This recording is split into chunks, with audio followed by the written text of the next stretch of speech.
Beware of the Ides of March, soothsayer said to Julius Caesar.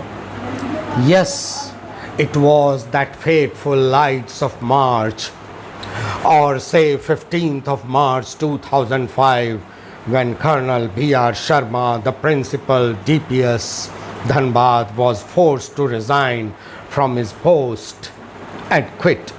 No Antonio stood on the dais to prove his innocence nor to show his wounds. All do admit today that he was the best principal the school ever had. Entire city honored him. He was a good orator, administrator, and a popular personality. The school had gained immense reputation under his administration. In those bygone days, DPS was well known for its academics, results, and discipline. Every staff of the school was burdened under his obligations. Yet he was accused of being a dictator, just as Caesar had been assassinated on the same pretext. Some blamed that he was trying to remove the banner of Delhi Public School. Others said that once it was accomplished, he would become a dictator. Cassius had justified his act by saying that a serpent should be killed in its shell, lest it becomes venomous. We teachers were involved in the conspiracy against him. We successfully got rid of him. With it vanished the strict discipline and fear of management from the mind of students, parents, and teachers. I remember those days when everyone was frightened of memos and warning letters issued by him. We teachers used to call it love letter from the principal. Someone had told me that a copy of such love letters were kept as a record in our service file that would bring us financial loss at the time of our retirement. I too was lucky enough to get 2 such love letters.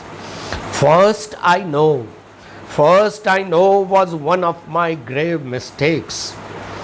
But second one was knowingly done by one of my rival colleagues.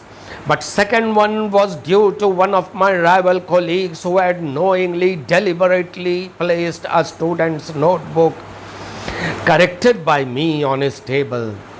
I had overlooked his mistakes and put my signature at the bottom. I apologized when called in and sadly walked towards the office.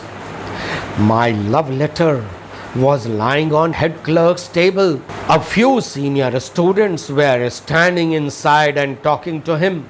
I immediately turned on my heels and went back to Colonel's office and explained to him that though I was at fault, I want to ask as to why this news is being circulated in the school. A few colleagues had told me beforehand about it, and then I saw it personally that my open memo was lying on office table, on office superintendent Sinhaji's table. The students are looking at it.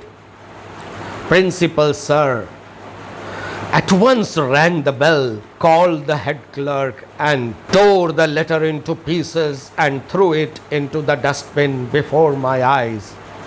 Thus I avoided getting a second memo by utilizing my wit. Once again I will be with you with a new podcast. Thanks for listening to it, and thanks again.